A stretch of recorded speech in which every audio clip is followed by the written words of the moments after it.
2BHK and 3BHK ফ্ল্যাটের interior তো always আমরা করে থাকি। এটাই ছিল আমাদের ডুপ্লেক্স ফ্ল্যাটের ফার্স্ট ইন্টেরিয়র।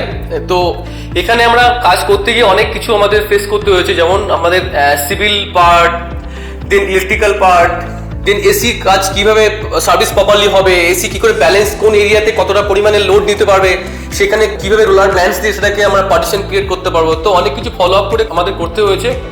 মেনলি হচ্ছে আমাদের যখন কাজ করি, আমরা কাজ করবো, আমাদের মনে রাখতে লাগবে যে এটা আমার নিজের বাড়িতে কাজ হচ্ছে, বা নিজের বাড়ি বা নিজের অফিস কমার্শিয়াল স্পেস, প্রথমে ভাবতে লাগবে আমার নিজের স্পেসে কাজ হচ্ছে, ভাবতে লাগবে এটা আমার নিজের হচ্ছে, তাহলেই আমরা মনে করবো কাজগুলো ভালো হবে। তো সেটাই সেইভাবে করার চেষ্টা করি আমরা। এটাই দেখা যাক সামনের দিনগুলোতে কিভাবে এগোতে পারবো।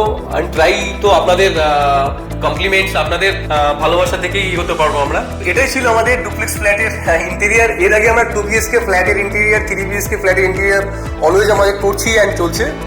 তো এটা কাজ আমরা নর্মালি এটাই করে থাকি, যখন কোনো প্রজেক্টে কাজ করি তখন আমরা মেনলি মাথাতে ঢুকিয়ে নিই যে এটা আমার বাড়ি হলে কি করতাম, কিভাবে কাজটা করবো, আমার নিজের মতো করে ভেবে সেটা আমরা কাজ করি। তো কাজ করতে গিয়ে আমরা আমাদের বেস্টটা দেওয়ার চেষ্টা করি, এটাও এখানেও আমরা আমাদের বেস্টটাকে দেওয়ার চেষ্টা করেছি। তো ব্যালেন্স ফিডব্যাক আপনাদের কাছে। তো খুব সামনের দিনগুলোতে আরো আপনাদের ভিডিও দেখাতে পারবো। যদি ভালো লেগে থাকে তো সাবস্ক্রাইব করবেন for next time. Thank you.